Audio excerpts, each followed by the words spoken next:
Good evening, Carolians. This is a short talk on building a Tellurion.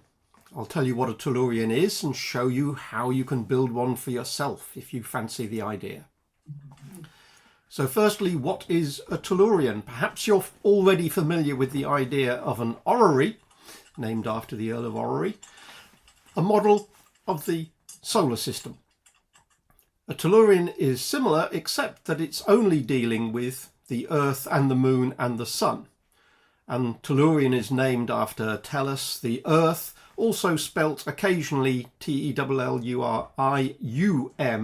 but as Tellurium is also an element, then the Tellurion with the ION on the end at least distinguishes this particular model from the element in the periodic table. So a Tellurion shows the relative motion of the Earth and the Moon around the Sun. And you can see it's usually on a different scale so that you can get more detail and ultimately more accuracy in the way the Moon moves around the Earth than you can in a full model of the full orrery of the entire solar system. So why might you want to build one of these? Well, they can be used for a number of different educational purposes. I decided to build one along with Sue and Rob Dipple from Bromsgrove Astro because we figured it would be useful for outreach purposes as well as a lot of fun to actually build one. But ultimately they can be used to demonstrate day and night with a rotating Earth around the Sun. Because the Earth is tilted, you can use it to demonstrate the changing seasons. You can demonstrate, because of the relative positions of the Sun, the Moon and the Earth, lunar phases. And you can also show lunar eclipses and solar eclipses because of the way the Tellurion is constructed. A reminder about eclipses. I guess you probably know all this, but just a reminder. When the Moon goes round the Earth, the Moon's orbit is inclined by a few degrees relative to the ecliptic, the plane of the Earth's orbit.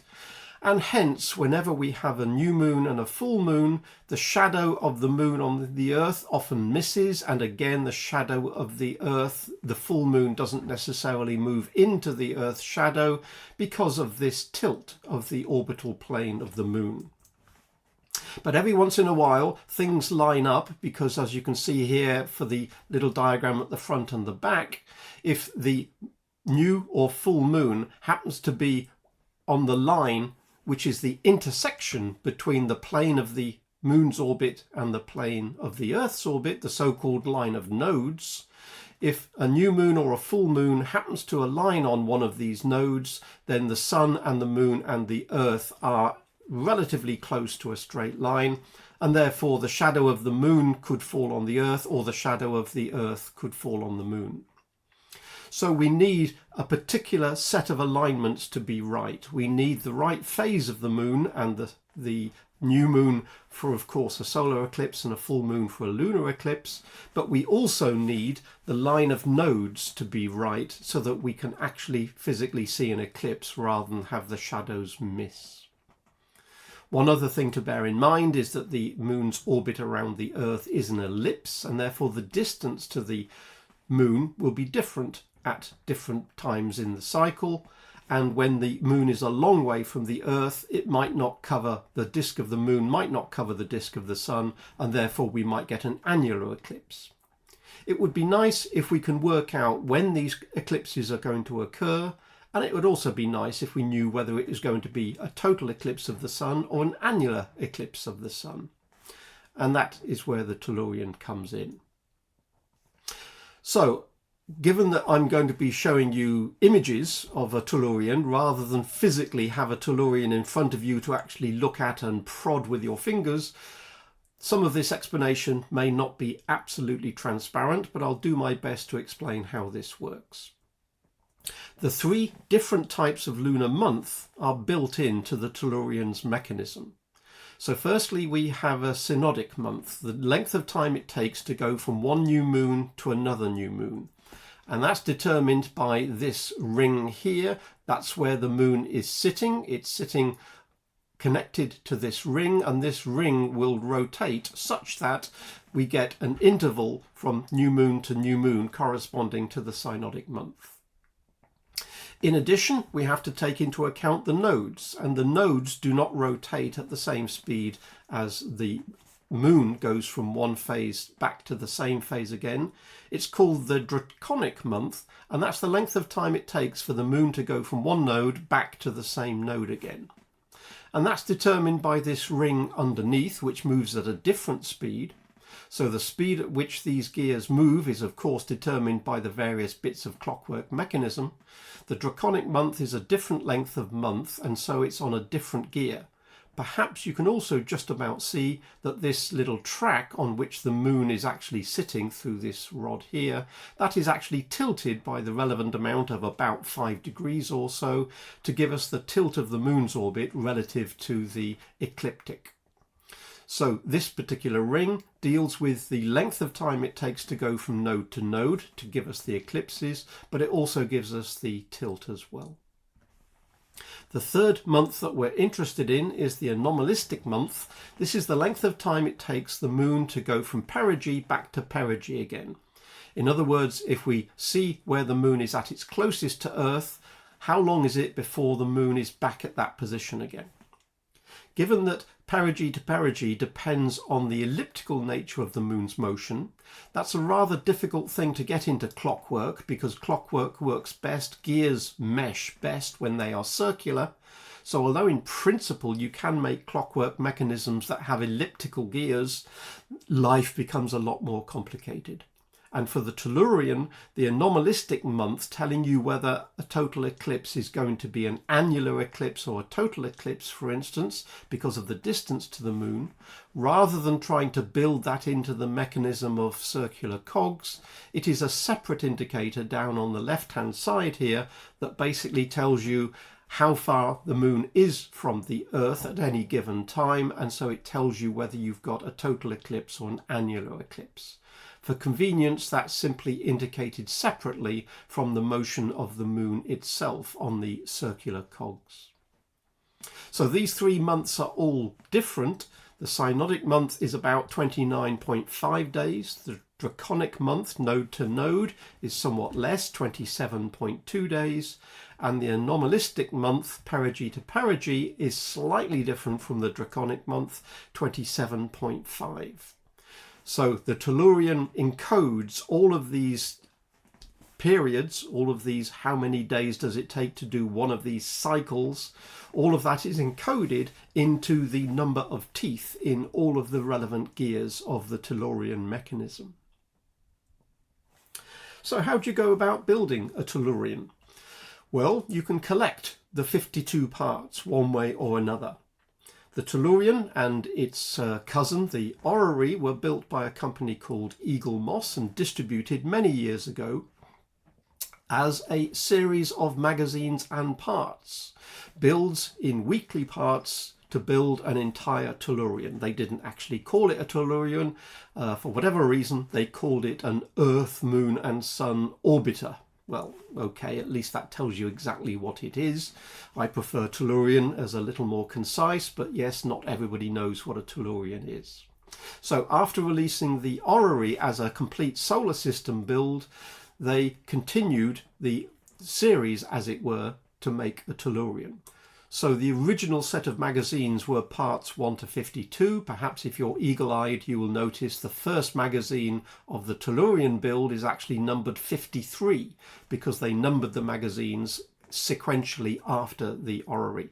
I'll label it here as magazine number 1. So the idea originally was you buy a weekly magazine. A magazine gives you information about the moon and possibly the rest of the solar system, and it comes with some of the parts. And then the next week you get magazine number 2 and a few more parts. And then you get magazine number 3 and a few more parts. Notice you don't get many parts per week, and therefore it takes an entire 50-odd weeks to build the entire set, getting all the parts until you have finally got the part number 52 with the last grub screw that you need to hold it all together. I must admit the magazines themselves are quite well put together, as well as giving you an interesting read about some aspect of the moon or the earth or the sun or its evolution.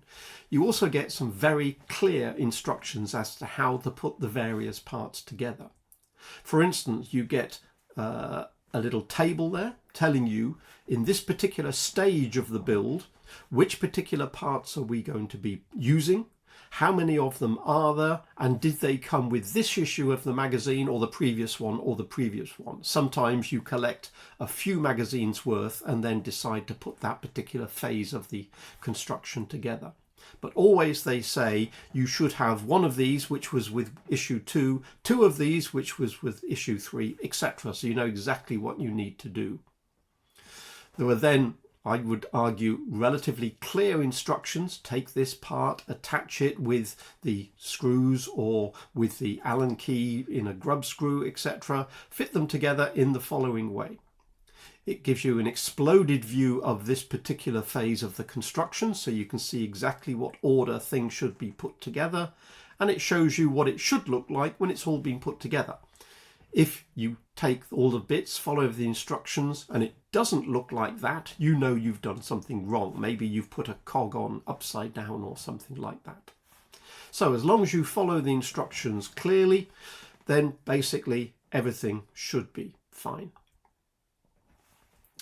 How do you go about finding the 52 parts? Well, back in the day, Eagle Moss made this a distribution, and you could sign up and subscribe to the magazines and get all of the magazines and all of the bits. They no longer do that, but there are huge numbers of orreries and Tellurions out there, some of which have been built, and sometimes people said, well, I bought all the bits, I gathered them together, but for whatever reason I decided not to build it. So you can find on various social media sites such as Facebook Marketplace, for instance, or eBay, you can find lots of people who are selling the bits. In this particular case, somebody on Facebook is selling all of the bits, and perhaps you can see behind all of the magazines, which come in these little binders. Not everybody sells the parts and the magazines. It depends if they've bothered to keep these. Some people just sell the parts. Some people just sell the magazines. The point being that you can find stuff out there. There's an awful lot of second-hand. And bear in mind, when you look at this, you notice that all of the individual parts of the Tellurion are still in their original plastic, which means even though you're buying these parts second-hand, they are essentially mint, because quite often they've never been opened from their plastic packages, and therefore they are essentially guaranteed to be mint and scratch-free. So that's what one particular user was selling on Facebook. Quite often you will pay a premium if you want the entire set bought in one go. But it's not unusual to find some people will sell you just a subset. I don't know quite why they sell a subset. Maybe they started building it and then cancelled their subscription. So it might well be that you can find somebody selling parts 1 to 10 or somebody else selling parts 1 to 20. But it's also true you can find people selling, well, just any old collection. Sometimes they say explicitly, I've got parts number 1, 2, 3, 4, 27, 28, 29, whatever. Sometimes people sell packages of 5 at a time or 10 at a time. Less helpful is the sort of person who says, I've got a load of bits, here they are, and here's the photograph. And it's up to you to figure out actually what is it they're selling. They don't necessarily say, I am selling parts number 1, 2, 3, 4. They simply say, well, here's a picture. Do you want it? Yes or no? This is made more complicated by the fact that in this particular case, for instance, I noticed that this particular individual, which I think was on eBay, is selling some parts which are quite definitely an orrery, and some parts which are quite definitely a Tellurion. And I would estimate that you haven't got a full set of either. Which means if you decided to buy all the bits from this particular user and tried to put them all together, you would end up with a real Frankenstein of part orrery, part Tellurion, and of course it just wouldn't work. So in some cases, it's up to you to figure out who is selling what and do you have enough bits to make an entire Tellurion out of the 52 parts. Personally, I found that quite fun. When Sue, Rob and I decided to do this, we basically just got a spreadsheet out and said who's selling what, and if we bought this package from this person and that package from that person, would we end up getting all 52 parts? And not surprisingly, it took quite a few weeks, maybe it was a few months, to actually figure out who was selling what and could we actually get all of the parts we need second-hand at a reasonable price. When we started doing that, we realized that yes, at some point we had enough parts that we definitely had all 52 pieces to make a Tellurion. But along the way, we had bought various packages of parts 1 to 10 from this person and parts 5 to 20 from this person. And sometimes we got overlaps and duplications that we didn't really need to make a Tellurion. At first we thought, well, if we've got duplicates, we'll just sell them back on eBay. But after we had got all 52 parts, we realized that we had quite a lot of duplicated parts. And so we thought, oh, what the hell? We just kept going. And we ended up with enough parts to build 2 Tellurions. So in fact, Sue and Rob have one in Bromsgrove, and I built one, and that is now sitting downstairs in my living room. Tellurion South and Tellurion North as a sort of homage to Gemini North and Gemini South. So we've still got a few bits left over. If anybody does intend to build one for themselves, I think we've still got a box with all of the triplicates we had, where we had various parts left over at the end of the day. Beware, it can be obsessive. It's clear that some people, based on this picture, again, I think probably from somewhere on social media, maybe Facebook, some people turn this into an obsession. Here you can see parts of, I think, 3 Tellurions and 7 orreries. But it does tell you that bits are out there. And if you contact these people and say, I am desperately in need of part 27 for an orrery or part 28 for a Tellurion, the chances are they'll have it. They'll charge you a few quid for the privilege of giving you that one part, but a lot of people have a lot of spares. So when we decided that we had everything we needed, we decided to do it over a weekend. So I joined Sue and Rob in Bromsgrove, and we spent a weekend putting it together. So here's all 52 parts of the Tellurion, still in their virgin packages at this point. And then we spent a weekend, quite a few hours over the weekend, putting it all together. The instructions, as I say, were quite clear. So you start by putting the Earth together. There it is, tilted at 23 degrees. And then you can build the moon orbits around the Earth. And then you can add the sun. And then you can put the whole gubbins onto the drum structure, which contains the motor and rotates the entire structure. You can also see not only the structure of how the moon goes around the Earth, and of course the Earth goes around the sun, everything centered on this central pivot. You can't see the detail, but that little thing there is a 4-digit indicator of the year, which literally just counts how many times the Earth goes round. If you want to, you can set the position of the moon and the Earth relative to the ecliptic for a particular date, and you can set the current date and you can position it according to the time of year as indicated by this outer dial there. The zodiac signs on the drum outside here are just for decoration, but the actual times of the year, the dates, are inscribed on that top disc there. So you can set it up as where is the moon now, and then let it run so it actually tells you where the moon will be at any given time, and hence you can read off the date of when any eclipse occurs as the thing runs. Just a couple of hints and tips if you're going to decide to build one for yourself. You don't actually need that many tools. Because there are a number of small grub screws holding it together, you do need a couple of Allen keys. I can't remember the sizes offhand. I think it's 1.5mm and 2.5mm. And you need a small crosshead Phillips screwdriver. That's basically it. Okay, a pair of scissors to open up the plastic packages, no bad idea. Pliers, needle nose pliers, not a bad idea because there's some small pieces. One thing that is very useful is this black tray, which I think was bought from B&Q or something like that. That's simply because it's not a bad idea to build it inside this tray such that when you drop something, it'll stay in the tray rather than bounce on the table, roll over the table and get lost on the carpet. I mean, that never actually happened. So it, oh, okay, yeah, that was supposed to show that. Yeah, it never actually happened, but we figured it was a good idea to actually have that to try and minimize any losses. As I say, some of these parts are quite small because the grub screws are only a few millimeters or so in size. Okay, yeah, that never happened. So we timed it just to see how long it took. It took about 10 hours and a similar number of cups of tea. So it was a few hours, a couple of hours in the morning, a couple of hours in the afternoon over 2 days. It took us something like 10 hours to put it all together.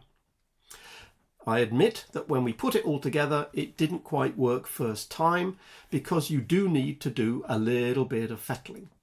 It relies on the fact that everything is in exactly the right place, and because the whole thing is cantilevered with the sun in the middle of the tellurion but the earth cantilevered over to one side, there is a little bit of a torque trying to pull it over, which means everything has to be nice and secure. All the grub screws have to be nice and tight, but of course not over tightened.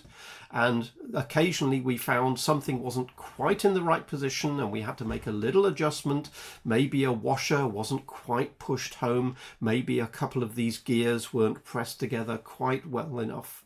And so it took us a little while just to readjust and tweak everything until the motor was happy moving all of the mechanism. And there it is, the final build. Again, perhaps we can see some of the detail. You can see the moon is actually sitting on a rod which is riding on the inclined draconic month ring underneath. That gives us the up and down motion of the moon, which tells us whether or not we're in the right position, a node, for an eclipse, or whether we are high or low, giving us no eclipse. The indicator for a total eclipse or an annular eclipse is down here, the anomalistic month. And to know where the Earth is in its orbit, we have a little indicator on the opposite side of the Earth, which simply comes round this outer dial to tell us what day of what month does the configuration correspond to. I might add that the kit actually comes with two suns. One is the conventional one, which is just a plastic globe. The other one is semi-translucent and has a little LED bulb, actually a collection of LED bulbs inside. And so you can actually illuminate it. There's a limited point in doing that because the distances from the sun to the earth and the relative sizes, I'm sure you can see, are not correct. So the relative distances are incorrect and the relative sizes are incorrect, except for the size of the moon relative to the size of the earth. So you can't expect to see, for instance, the shadows actually in the right places, but it sort of makes a nice result to have an illuminated sun. So here it is working. I took a short video of it just so you can see. You can see the motion. You can see the Earth is moving around the sun by the fact that day by day this pointer is moving. And as the mechanisms rotate, clearly the Earth rotates on its 23-degree axis. And if you were to run it for the equivalent of a year, you would of course demonstrate the seasons as the Earth's axis stays pointing in space as it goes around the sun. Let me just run that video again. So you can see it's a combination of gears interlocking and some chains. There's no particular reason why they used chains and sprockets other than the fact it looks rather cool and it gives you a very nice effect when the whole thing is moving. I can show a little bit of a close-up, which I'll do in a moment, just so again you can see some of the inner mechanisms and how the chains and sprockets work. So the moon is actually going off to the top left, the Earth is on the left, the sun is on the right, and this is just showing you some of the chains and the idler gears. Again, let me just run that short sequence again. It's rather mesmerizing once it's actually all operating. It can operate at different speeds. There is a speed control on the bottom of the central drum. I found it operates rather better if you run it reasonably quickly. If you try and run too slowly, there is the possibility of something might stall. So that's how you go about building a Tellurion. You collect one by one means or another all of the pieces you need, and you may end up collecting more than you need, but that's life. You collect all the 52 parts, you follow the instructions in the magazines. If you've got the parts but not the magazines, don't worry, there are plenty of YouTube videos there that say this is how you build a Tellurion, and you can literally sit down and watch the YouTube video whilst you're putting it together yourself, so you do not actually need the magazines if you haven't got them. And the intention, of course, is to build something that looks like the promotional picture, and lo and behold, you do end up with something which is pretty much exactly what it should be. It is very satisfying to put 52 pieces of brass together, and when you're done at the end of the weekend, you have an instrument like that. It looks very nice as an ornament, but also when it's actually operating, it is lovely to look at. And we've used this Tellurion on many occasions, including outreach events, whether it be for people like Cubs and Scouts. We've also used it at the Space Day at the Hive Library in Worcester, for instance. It's a very nice conversation piece, both an orrery and the Tellurion, when lit by a couple of LED lights to make the thing really stand out. It is really a beautiful thing to behold. Eagle Moss, I don't think they're in business anymore, and I think those web pages are now out of date. So originally that was where you might go if you wanted to subscribe to either building a solar system orrery or building the Tellurion. So I think you can probably ignore these two because I think they've now changed their business model. Eagle Moss still are in business, but I don't think they're making the orrery or the Tellurion anymore. They've pivoted to actually dealing with other collectibles, such as superheroes and sci-fi and things like that. But Partworks Collectibles still offer basically all of the parts. As far as I know, all of the parts of the orrery and all of the parts of the Tellurion are available from Partworks Collectibles. You will probably find a better deal if you find them secondhand on either Amazon or eBay or Facebook. I checked earlier, and yes, eBay is still full of these pieces. I haven't checked Facebook recently, but again, amazon.co.uk has a huge number of parts. So if you're interested, then you can simply Google it or go onto Amazon or go onto eBay and see who is selling what, and you'll get an idea of who's selling what and how many pounds they're asking for each part. Generally speaking, the most cost-effective way of building one of these Tellurions is to get not necessarily all 52 parts, because there's a premium to pay for that, but if you buy 10 or 20 or so parts at a time from different collectors or different sellers, then you will probably be able to get all of the bits you need. I think by the time we had finished, we ended up with 52 parts, and it probably cost us about £100. I think we ended up building 2 Tellurions for £150 or something like that. So they cost perhaps a few pounds per part. If any of you fancy giving it a go, can thoroughly recommend it. It was great fun putting it together that weekend. Thank you for listening.